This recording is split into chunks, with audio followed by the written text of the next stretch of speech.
You're listening to The Divide right here on The Gambler.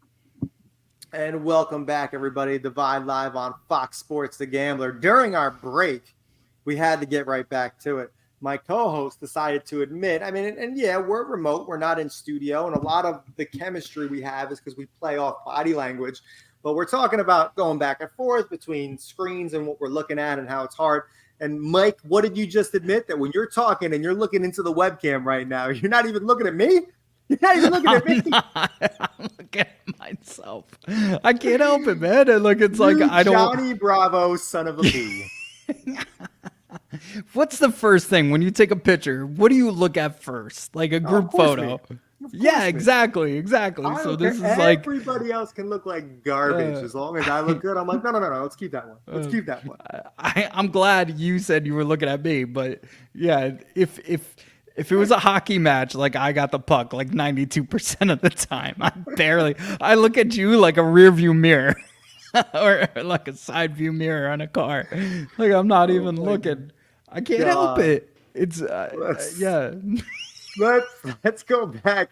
Let's talk some more Jets and Aaron Rodgers. He made the news this past week, and it wasn't for football, but it was for Aaron Rodgers just being Aaron Rodgers. And he just, for some reason on Hard Knocks, decided to come out and say that he and two other people witnessed a UFO sighting 20 years ago I think he even said it was in New Jersey. And I love it. I hate it. Why is this a story?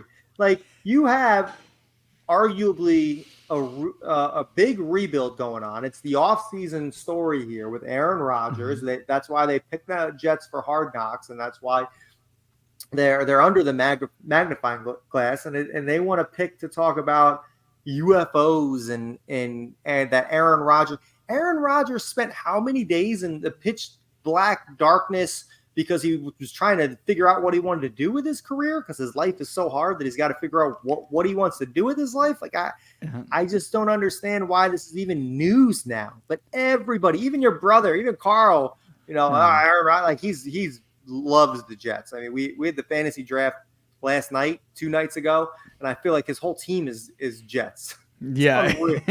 And then the one who's like, oh man, I wanted that guy because he's a Jet.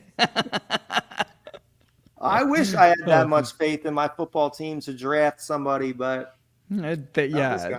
loyalty goes one way with that fan base, and the fan base loves the Jets. The Jets always. I just love how now, if this was 5 years ago and you came out to the press and said, I saw a UFO once, you would just get looked at like you're the weirdo and no one would talk to you or believe anything that comes out of your mouth. Where now people are running out going, oh, I saw one. And people are like, really? Tell us more. All of a sudden, because the government said, yeah, no, aliens exist. Yo, the funniest thing is, like, even with, like, so my argument is, like, Aaron Rodgers is not here to, like, finish off his career. Like you said, he's figuring out his next career, and that's podcasting. So he's going to use his mic time to see if people resonate with him and to see if he likes it. So him announcing this is there's a mic in front of me. I'm going to make a sci-fi Aaron Rodgers podcast. You know what I mean? Like, he's just going to go into every category. True crimes. Like, oh, well, this guy probably did kill this guy, you know, like, and stuff like that. So I think he's got enough stories to tell.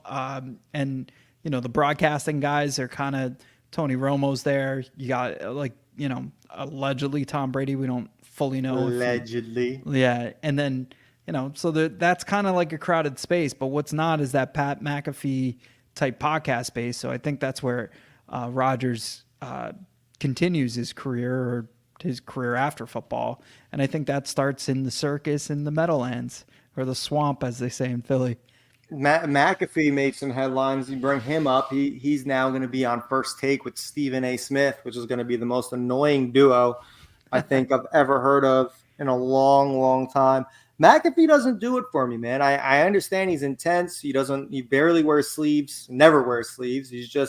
He's trying to be this in-your-face kind of guy, and I just can't stand to listen to anything he has to say. I don't know what it is. And he probably feels the same about me, so there's no hard feelings. I just don't understand what the draw is for this guy.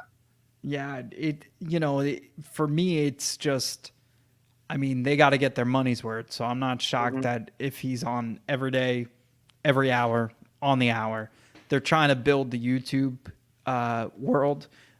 Most of sports is trying to do that, or traditional sports outlets, and I don't blame them for that. But this is like adding gas, to that small flame you have. So ESPN recognizes that value. So we're going to see Pat McAfee on every show.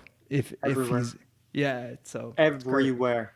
Yeah. Let's talk loyal fan bases here. Of course, with NFL starting week 1, we got to talk who the most loyal fan base is, because that's newsworthy nowadays. And it turns out, of all 32 teams, or actually I'll say 31, because one didn't even make the cut as far as loyal fan bases go, which is funny.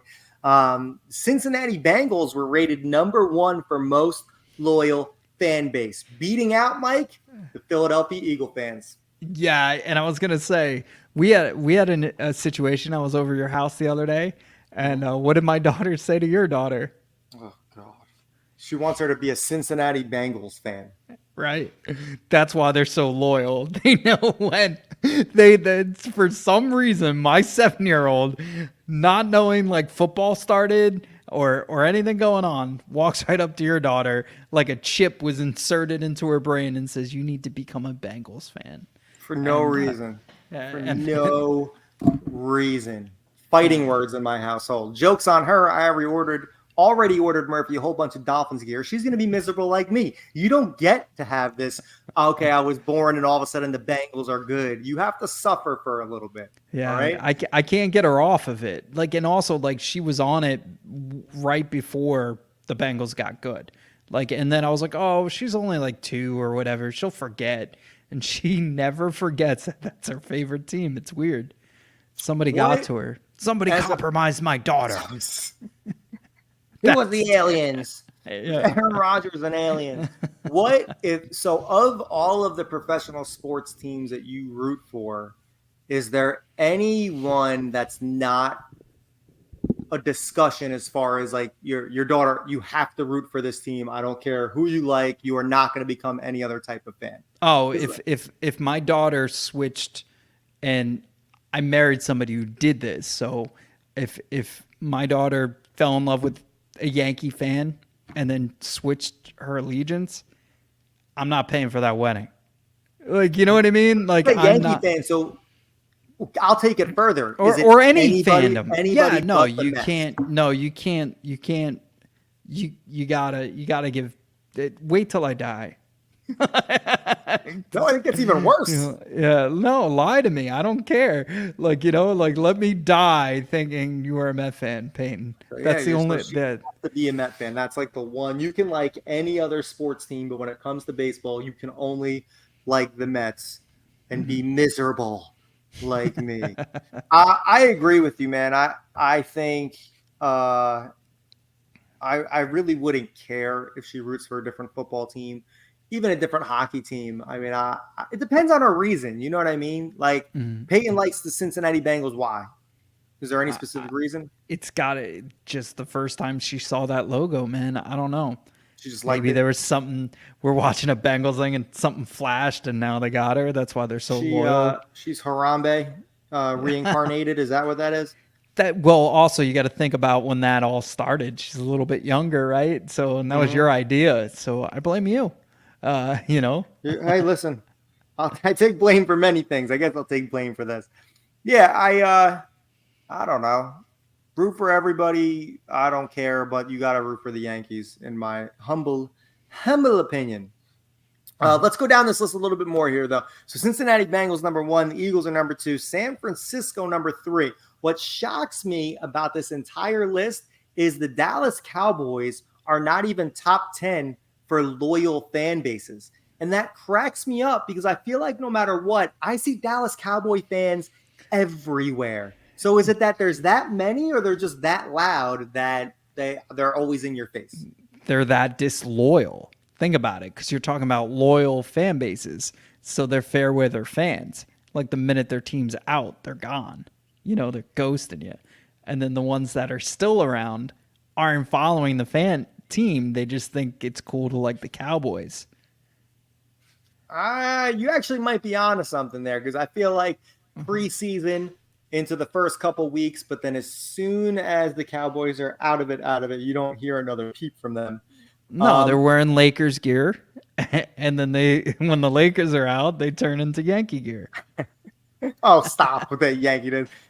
Three teams that surprised me towards the bottom of this list: 28, the Patriots; 29, the Buccaneers; and 30, the New Orleans Saints. Least loyal surprises me because the Patriots. I mean, how can you not be loyal to a team that you can call almost the dynasty era in the last 20 years with Tom Brady down there?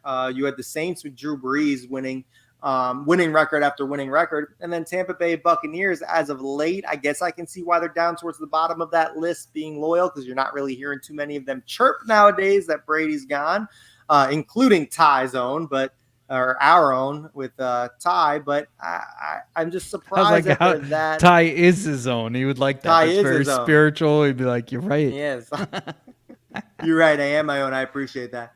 But it just surprises me that these teams with multiple years of winning records can have disloyal fans like that. But then again, you got teams like the Detroit Lions are number 10, the New York Jets are number 9, the Jacksonville Jaguars number 5, Buffalo Bills. I mean, you think 6-7 years ago the Buffalo Bills were at the bottom of the AFC East. So you have some loyal fan bases that haven't been great, hence the name loyal.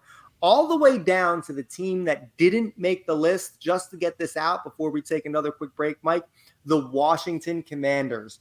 So low, they didn't even make or rank the list of most loyal fan base. Blame that on... Because. Exactly. But are we blaming that on ownership here? I mean, I feel like when the Washington Commanders back in the day, were called something else, they had good ownership, good quarterback. They had loyal fans. Yeah, it's hard, regardless if you change your name to anything. It's hard to keep that fan base or identity. So probably doesn't help Cleveland baseball team right now either.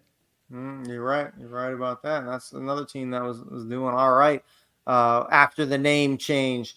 Let's take a quick break here. We're getting some pop culture going on. We're going to talk about gender reveal gone really, really wrong, plus a stunt that Mike and I were supposed to take part in last year, but negotiations fell through with this particular company, and we're looking at the news, and thank God we didn't do it, because who knows what would have happened to us.